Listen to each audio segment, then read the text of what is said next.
Hello. Hello, Abby. This is Giselle from The Hi, Latina. Giselle. How are you? I'm doing well, and yourself?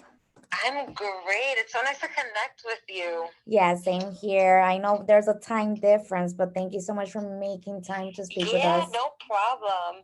No, so I'm in Greece right now. It's so nice. Like it's 7 hours ahead from New York, but right now it's like the siesta time. So literally like everything closes up. Everyone's like sleeping. Like people really, really know how to like rest here and just like live life. I love that. I love Yeah. that so much. Yeah, I know that some European countries they do the siesta. We have our editor. She's in France as well, and she was just telling me, well, and obviously there's a time difference as well. And she's like, well, it's almost Yeah. time for my siesta, and I'm like, Jesus, that's so Yes, amazing. yeah, yeah. So a lot of countries actually, you know what? Because like my dad's family is from here, so we're like visiting family and like going around. And then my mom's family is from the DR, but in DR they do it too. Like they just don't do it as long as they used to, but they do. Like people go home to eat lunch and they'll like rest a little bit, and then they go back to work. I like. I mean, I know that I'm Colombian, and in Colombia Mhm. we would do something like that, but I want to say that was years ago. I feel like now we're slaves to work, right? Unfortunately. Yeah, yeah, that's the thing. Unless you're from like I have family in the DR that's like from they still live in small towns and they have their own offices and stuff. So like they'll close their office for lunch, but in most places everyone is open, all day. Hmm. Well, Yeah. I mean, so Amy Javier, she went ahead and connected me, and then it's great that you mentioned that you're Dominican and Greek. I did see that, and which Mhm. I find that to be such an amazing mixture because the food at all times around you must be amazing. But I would like, It is. yeah, like I love Dominican food. I love Greek food, so I can only imagine how blessed you've been with all of that cuisine. Yes, yeah, yeah, yeah. No, growing up, it's always been like there's always like feta cheese and a Greek salad, and then next to it, like my mom will have like plátanos and like or like she'll make dishes and like combine both flavors, you know. So I grew up with like all different, like different kinds of flavors at home. Like people would come over, and they're like, "What the hell are you eating?" I'm like, "Try it. It's," I'm like, "It's mofongo," and they're like, or like if it was like grilled octopus or something, like like Hmm. there was always something different in my house. That's amazing. And Yeah. diving in a little bit more, Evie, would you tell the audience a little bit more about yourself? I know that you're an actress, an author, and a voiceover artist. But you can, Hmm. but can we dive in a little bit deeper on Yeah. on you? Yeah. So tell me. Yeah, so I started my professional career at Telemundo as a entertainment host doing Acceso Total, which is their daily program. You could like consider it to be the equivalent of like the Today Show, Mm-hmm. and it's called Acceso Total. And there I did everything from like celebrity interviews, red carpet events, lifestyle segments, travel segments, and that was in 2012. So I started off there.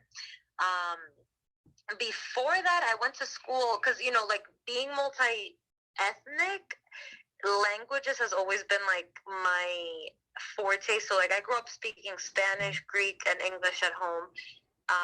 I went to school for international relations, and I studied in China in Shanghai University. So I do speak some Mandarin. I studied French, and so that was like my schooling. Then when I started TV, I started in Spanish, and yeah, so I started on the Daily Show, doing that every day. Like I said, doing interviews, doing all different kinds of segments, and my travel segments were always a thing that I loved the most. Like I was like, oh my god, anywhere I would go, I would record 2 minutes. It was always like a 2 minute segment for TV that I was like, oh, I'm gonna record a little thing for you guys, and it started from that, and yeah, in between, I've always done voiceover work. So I've done like cartoons for like I've been the voice of Flora in Pinkalicious. I've done all different kinds of commercials from like Spotify to McDonald's, Dunkin' Donuts, Outshine, Subway. I've done on camera as well commercials for Ulta, Neutrogena. Um, yeah. Again, I've done Subway commercials, like a bunch of different brands and stuff. Mm-hmm. And then the whole travel show started this year. So as the pandemic hit, we were last year we were recording everything we were doing, highlighting everything, and we were like, how are we going to start traveling if it's the pandemic? Like, how can we quarantine when we are in a house? Claro. And we rented an RV and went around the U.S. like being quarantined by ourselves in an RV. So that was like the best way to get out of the house for us and still be able to quarantine. And then the opportunity came this year to be the Latina host of Display TV. So I'm their host and their spokesperson for the app, and the show airs every Wednesday at 6 p.m. Eastern time. Mm-hmm. And it basically it's everything that we do, like following our family, our traveling, our adventures everywhere we go, how we do everything with a toddler, and how he's being exposed to different cultures, because like I'm Dominican and Greek, born in the U.S., and my husband's Israeli. And Mateo, he's growing up speaking Spanish. Like I'm making sure he learns Spanish, and so yeah, so it's a beautiful thing to be able to record it and have it out there for other people to be able to see as well. No, wow. I mean, it's so impressive what you've done and what you continue doing. And I love that component now that you've also incorporated your family into it. So that's something that I feel like a lot of our audience members will resonate with. And I want to ask you, Evie, throughout your professional career and everything that you've done, did you feel that maybe your multicultural background hindered your path at any point, or meaning that maybe some people expected you to do way more or to prove yourself more? And if so, how were you able to combat those instances? To be able to come back. Combat them, yeah, like how were you able to like stray away from those and overcome such So challenges? I feel like being multicultural has always, always, always been a plus and a benefit. Like, yeah, I've dealt with people that are just ignorant and sometimes have said like racist things, not knowing that I'm, one or the other. Usually, like, it's when people don't know I'm Latina because my name is so, not Hispanic. So, when people like, if there's any comments and stuff like that, like people don't realize that, but I always find that it's from ignorance. I've always found that being multicultural and speaking many languages has worked on my advantage, because for example, even being a television host on Telemundo, that wouldn't have happened if I hadn't been fully fluent in Spanish and being able to communicate better, and being able to communicate 100%. So for me, it's always been a benefit being multicultural. And you know what?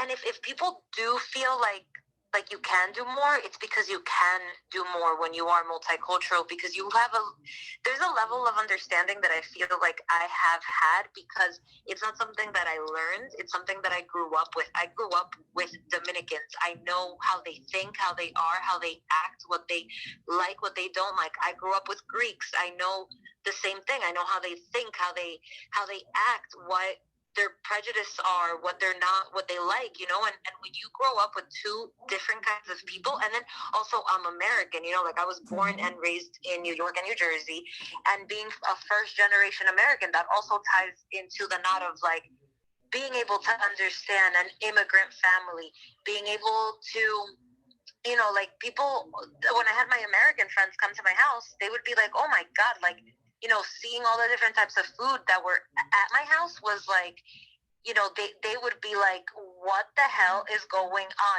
Like, what are you eating? What, like, you guys eat everything, and like my mom was super strict growing up, so, and some of my American friends didn't understand that. And I didn't understand it either at the time, because I was like, oh, my mom is so old school, but she was just being a Latina mom, like being strict and having her morals and whatnot. Of course, and it's You great that know. you were exposed to both, to I guess to a bicultural, stance, not even Mhm. bicultural, tricultural. So Yeah. that's wonderful. And something that caught my attention when Amy introduced me to you was that she emphasized on the words femininity, grace, and positivity. That you do this with these three, I guess with these three emphasis, with these three focuses. Can you dive in a little bit more on why it's important for you to do things with grace and tie in femininity and positivity at the same time? Oh, she's so sweet. First of all, Yes. so I spent alongside of pursuing television, from I would say my early 20s. I spent all of my 20s alongside pursuing TV and my career, delving into spirituality and meditation and getting to know myself internally and seeing how my mind and how being positive has affected everything in my life. Literally, like everything I ever dreamed of, everything I ever thought of became a reality. And it was definitely because of that positivity, but because of my spiritual practice, because of learning meditation and learning about limiting beliefs, and that ties into femininity, because we live in a society, we live in a world where there's so many blockages sometimes stopping women. And sometimes we don't see it so much in cities, because in New York City, you have a lot of strong women, but when you go to other countries where women are told to be a certain way, dress a certain way, act a certain way, knowing who you are and knowing your power within yourself creates a complete difference in your life. And I think it's so important for women to be able to tap into that superpower, because I really believe that women are superheroes. I mean, we have the power to give birth. We're in this day and age, we're not just moms, we're entrepreneurs, we have businesses, we have careers, we have to run a household and an office. So I think that being positive is so important, because when you're overfilling, when your cup is overfilling with positivity and love, that's when you can share it with other people. So yeah, so I spent, like I said, most of my 20s traveling to India. I spent a lot of time going to ashrams. Like my life was like eat, pray, love, like Julia Roberts. Mhm. And I spent a lot of time learning different spiritual practices, Buddhist practices, Hindu practices, um, you name a meditation. I probably have like practiced it or done it or know of it, because I really believe that having that spiritual connection with yourself and whatever, whatever religion or whatever your belief is, because I do believe that everyone's beliefs are valid and true to them. So Mhm. so yeah, so that's how I've carried my life for the past for the past, I would say, maybe like a little bit over 10 years. Oh, wow. That's amazing. And I'm sure that this tied in into helping you just travel and do what you want to do and what your prerogative is, and allowed you to explore everything past comfort zones, and you were out and you were able to move past whatever fears you had because of those three components that you led life with, or or how did you gain the courage to do everything that you've done and now bringing in your family? Like, I would say having awareness of yourself. Um, 2 months ago, we were in Mexico, and we decided to take a kite surfing class, and that's just like a little example of, like, mm, breaking fears. Um, because every day you're met with new challenges, especially when you're traveling and whatnot. And when you're traveling with a toddler, it takes a lot more organization and planning and practice. But this was completely different, because with kite surfing, for example, I'm in control. It's if something happens, I need to learn the kite. I need to learn how to guide it and everything. So I started taking some lessons, and for me, that was such a, an example of how fear plays with our minds, Mhm. because I had, every day was different. And there were some days where I was like, wow, I got this. This is amazing. And then I had one day in particular where fear took over my body and I couldn't even move. And it was in my mind. I was like, oh my God, I can't do it. I can't do it. And that just showed me um, the power of our mind, and how, and that's just one area of our life, that's a little bit more extreme, because it was in the water, it's kite surfing, it's a little bit more, but it showed me how, like, our minds can physically limit us when we put fear. So imagine, like, things that we want to do in everyday life, when like people say, like, oh, I want to start a new business, or I want to start you know a new career, or whatever it is. And like, when you limit yourself with your mind, it literally physically can stop you. So I think bringing awareness to everything, like noticing when you do have fear, and then moving through it. um and then, other than that, traveling with a family, and and going with a toddler, it's much different than when I used to backpack through India by myself. Mhm. But it's always, again, awareness. It is it, and it's going day by day. Like, if you have to go slower and take your time, it's like a family and children. They teach you how to really live in the moment and be present, because you might have a million plans, and then with a baby, like, things change. Like, things might take a little longer than expected. A trip that's supposed to take 2 hours might take four. Of course, of you know course. No, of course. And how has that experience been traveling with a toddler? What can you tell other parents out there that would like to start bringing in, exposing their children, especially their younger children, to travel now I that things are, getting better with the pandemic? I would say 110% to take your kids and take them and to explore the world.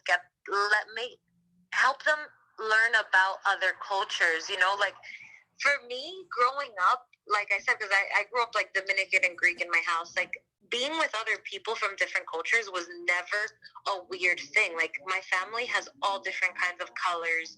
Everyone's, like, from the lightest to the darkest person, and these are my family. They're my blood. So it was never weird to see someone dancing merengue or someone dancing in a circle. It was never weird to see someone who was really light skinned or see someone really dark skinned in my family. So I think that exposing your children really young to different cultures is going to help them be more respectful of the world and other people. So, and I would say, for parents to take their kids out there. I know a lot of parents are scared of traveling with their kids because they're like, oh my God, it's going to be so stressful. But I Mhm. think having patience is number one. And number two, being open to things that can happen. Like, if your toddler to take a nap, then you're not gonna be able to go as fast, or, like, do all the trips that you wanted to, so you accommodate. But seeing the world is 100% possible. No, absolutely. And I think it is true. It's becoming more evident that travel is like that history lesson that people need, right? Like that real Yeah. life history lesson. I think I read somewhere recently that traveling is equivalent to one history course, sometimes depending on the place that you go to. So I found that super interesting. And Evie, before we Mm. wrap up, do you have anything else that you'd like to share with the Be Latina audience? Um, let's see. I definitely make sure to tune in, to follow us on social media. My page is Evie Siscos, and then we have the family travel page, which is Travel is Epic. Mhm. And to make sure to tune in every Wednesday on Display TV, because honestly, the adventures that we're going on, like, literally, we were in Peru. We climbed a 17,000-foot mountain, which is called the Rainbow Mountain, with a toddler. So I just want to tell, other parents out there, if we can do it, they can do it, and especially as Latinos, work so hard. It's time to start traveling and seeing the world, and connecting with other people. Absolutely. And you want me to Well, the next question is Display TV. Is this a streaming service or is this cable TV? No, this is so you can download it. It's an app. It's a new app it's like Instagram and Facebook. Oh, okay. Yeah, it's called Display TV. It's called, I mean, when you download it, it's called Display, but the channel, that the show airs on, they call it Display TV, and people can download it. It's, just like that in the App Store. They still find it. It's called Display, and they can tune in every Wednesday at 6 p.m. Wednesday at 6 p.m. Eastern time. Okay, is it Display Social? Yes, Display Social, yeah. Perfecto. Yeah, just making sure. All right, nothing, Evie. I'll definitely be in touch with you. I'll be writing the article. It should be coming great. out. If you need any pictures, let me know, or if you want to pull them from my social media, whichever one you want. Oh, absolutely. Either or, if you can send me the pictures that you'd rather me publish, then by all means you can send them to my email. And nothing, Evie, it's been a pleasure speaking with you. Yeah, you too. Such a pleasure speaking with you as well. Thank you. So the article should be out like in a couple of weeks, okay? Okay, sounds great. Thank you, Evie. Have a beautiful day. You Listo. too. Bye-bye.